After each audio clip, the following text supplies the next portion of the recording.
Welcome to the program. I'm Jeff Schechtman. It's no surprise that many fear that technology is out of control. AI, facial recognition, and robotics are the stuff of science fear. But it's biotechnology, the understanding of what makes us tick and think and act the way we do, that may be the ultimate frontier, both for human understanding and human abuse by those that are malevolent.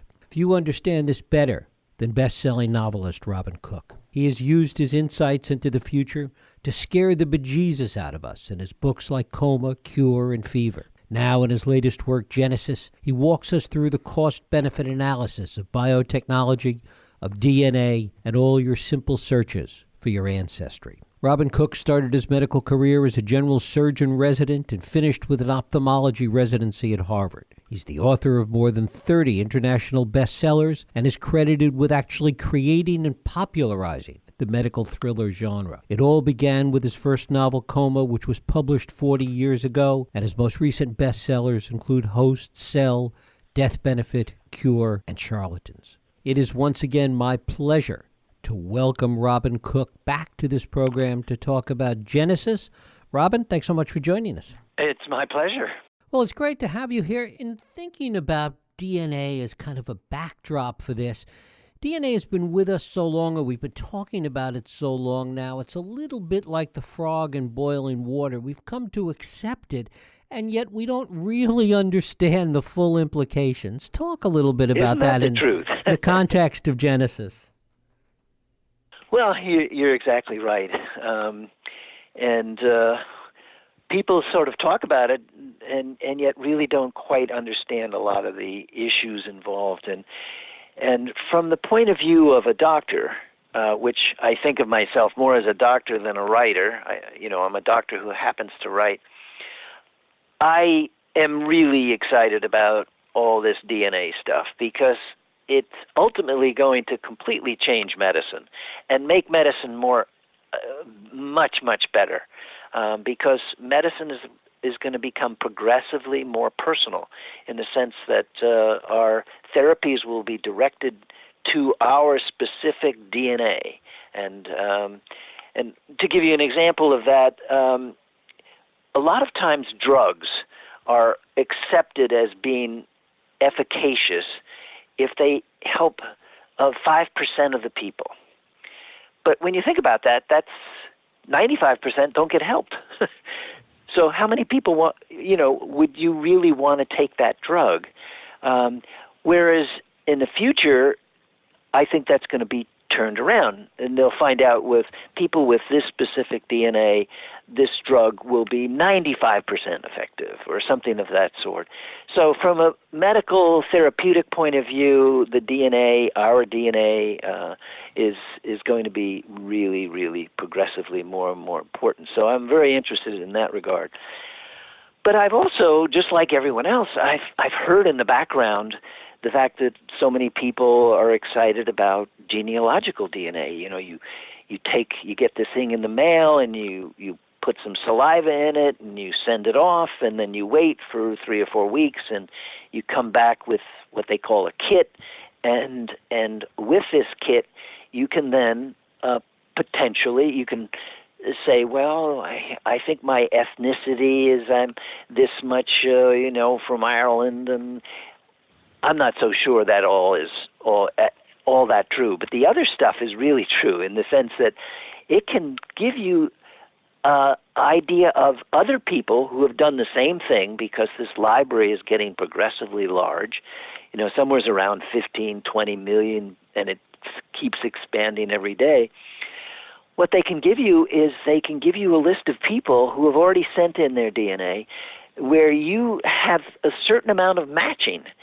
Little pieces and parts of your DNA are similar to somebody, from across the country and whatnot. And if you know exactly how much DNA is matched, you can sort of get an idea of the potential closeness you are in terms of being related. Now that's the really fun part, because you can learn things about your family that you cannot learn any other way. You can't learn it by hiring huge detectives and going and looking at marriage, death certificates, marriage certificates, and whatnot, and who went where, and all that kind of stuff. You can find out stuff that you can't even find out that way, and that's the exciting part, and that's what caught my attention. It caught my attention when the Golden State Killer out there in California was caught after all these years.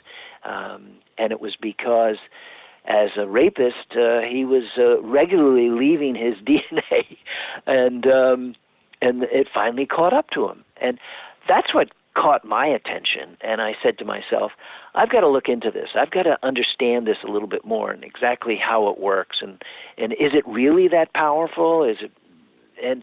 And so I started doing the research, and that's, of course, the only fun part about being a writer is doing the research. And as you said at the outset when you talked about the excitement of DNA in terms of the medical potential, is that it is very personal, which means that when you do this testing, and particularly as the testing advances and the cutting edge advances, that there is the ability to know a lot more personal information, medical information about you. And in a world where there are privacy concerns, and in a world where being personal with DNA can make you better, it can also have bad consequences. Absolutely, absolutely. And I think that is a concern. And I'm glad the fact that people are generally thinking about that aspect of it. There's already been some laws that have been passed to make it so that you can't be discriminated against because of your specific DNA, etc. But the fact that there even has to be laws means that that's a worry and that's a concern. And but at the same time, the idea of trying to keep your DNA secret is also going out the window, because all you do is you go into a Starbucks and you get a cup of coffee and you drink the coffee and then you leave the cup. There's your DNA. Right. And it's going to be impossible not to leave your DNA all over the place. And of course, when you send it in to these ancestry places or what have you, or wanting to get information, it's part of, as you say, this huge database, and you really have very little control over what really is going on with it. Well, they're at least giving lip service to it, and you can suggest that here's what you want to do with your sample or whatever. But there's no. The company recognizes that there's no chain of between you and that sample. They don't really know that's you. I mean, you could have taken the little thing and gotten the saliva from your dog, and you send that in. And so it can't be used like in the court of law or anything like that. That's an impossibility. And in fact, in Genesis, it angers the main character when she suggests, let's use DNA and try to find this person. And then she's told by the powers that be, no, our DNA lab cannot have anything to do with any of these commercial labs, because we have to have this chain of command or of evidence, etc., and we can't have anything. If we did, we'd lose our credibility and whatnot. And it irritates her, actually, because she at first saw this as, I'm gonna find this individual, and we have the best. The New York City ME Medical Examiner's Office has the best DNA lab in the world, and but then she's told, no, you can't do that. We cannot be associated with that at all. We cannot have any association with these commercial DNA companies, and that kind of irritates her. So she has to get around that, and which is part of the fun of the book. And of course, anything that can be used for good, as you've written about in so many medical areas and with so much medical technology, anything that can be positive, malevolent people getting a hold of it can turn it around. Absolutely. Yeah, that's true. That's true. But it is exciting, and it's the where the future is going, where we're going, and that's why I was excited about putting this in a book, because in some respects this isn't a typical Robin Cook book. Most people think of Robin Cook books as more like where there's some sort of danger, medical danger that they didn't know about, starting with coma. Right. The people went in to have a little operation and find out that they're being used for transplant organs. And this one doesn't have that. You've terrified us going to hospitals. Now we'll be afraid to send in DNA samples. But that was actually my goal, to tell you the truth. When I first wrote Coma, one of the things that bothered me is that people didn't realize at hospitals, you should stay out of hospital. Don't go in the hospital. And I remember people saying to me, "Oh, I'm so exhausted, I think I should check myself into a hospital." No, don't do that. It's very dangerous. Hospitals are the most dangerous place in the entire city. And so you only want to go in there if you have to. If anybody gets anything out of my books, that's one of the major messages. As you did your DNA research, what were the things that you began to really understand that might make you or potential readers down the road afraid of DNA and what it has the potential to do? Well, the privacy issue is the main one, really. But because otherwise, I just think it's a gold mine as a doctor to think that DNA is going to really open up and make our therapies so much better that we will know before we do something, before we use a drug, whether it's going to work or not. And that, to me, trumps any of the potential problem aspects in terms of privacy issues. I'm more excited than I am worried, and it really is going to change medicine. How will it change the way medicine is practiced and what we need to be afraid of? Coming back to the whole hospital issue, what we need to be afraid of, how DNA and all that information will help us avoid some of the pitfalls that you've written about in the past. Well, I think the more we learn about DNA and its association with health, the better medicine can get, not only in terms of therapy, but also in terms of prevention. And to tell you the truth, that's the most important part. To me, prevention, that old saying, prevention is worth a pound of cure, is so true. And the more we know about DNA and the more we can anticipate, we can then prevent a lot of the diseases that are so prevalent today. That we'll know if people have a tendency to develop some problem, then how can we make it so that it doesn't happen? And those are the things that I'm the most excited about. And but also knowing which people are going to respond to specific therapies and drugs, etc., is also important. But it's the prevention side, or the anticipation and knowing that somebody has a tendency to come down with such and such a disease.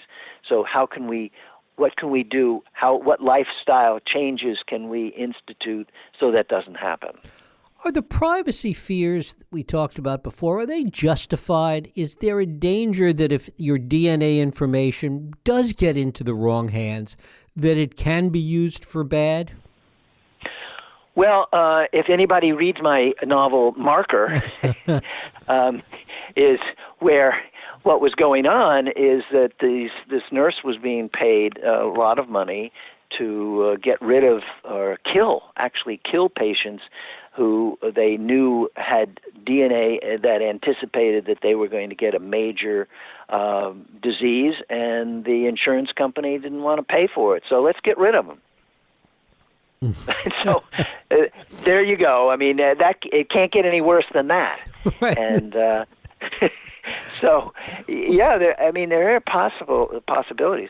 But all that, ironically enough, is one of the biggest arguments for Medicare for all, and that we don't want. I mean, insurance companies, they want to make a profit, and if they do end up with somebody, oh my gosh, why did we sell this person a policy because now they have this, and we're going to be paying for this for 20 years, and. It's interesting with all the fear that people may have about the medical establishment and about hospitals, some of which you've rightly contributed to. Their fear of insurance companies may be greater. Well, yeah, because the whole concept of insurance is it only works if everybody's involved. If not everybody is involved. And unfortunately, it's become sort of a partisan issue, but it doesn't work. Insurance doesn't work. You can't have only sick people with insurance because the premium will be, sky high, and so it doesn't work. The only way insurance works is that if a whole group of people decide, let's pool risk, because that's Right. what insurance is. It's pooling risk. And if you know who's going to get sick, that's not pooling risk, because then you exclude that person. And that's why health insurance for profit is kind of a oxymoron. Talk a little bit about the things that you're researching now, the things that you're looking at in the medical world that might be fodder, might be material for books down the road. Things that interest you, not to necessarily scare you yet, but that interest you now. Oh, well, what we're talking about. Mm-hmm. In fact, that's what I'm researching right now. I'm researching health insurance. And I want to write, I did write Marker, but that was kind of way out there, and that is, kind of a real scary story, but you don't have to drum up a scary story to find awful stories in our culture, in the United States. Awful stories of people and families that are decimated because of the way our system has evolved. So I am researching that right now and feel that it deserves another Robin Cook book. Well, we will look forward to that one. In the meantime, we're all looking forward to reading Genesis, the latest novel by Robin Cook, our guest today. Robin, I thank you so much for spending time with us. Oh, it's my pleasure. Thank you.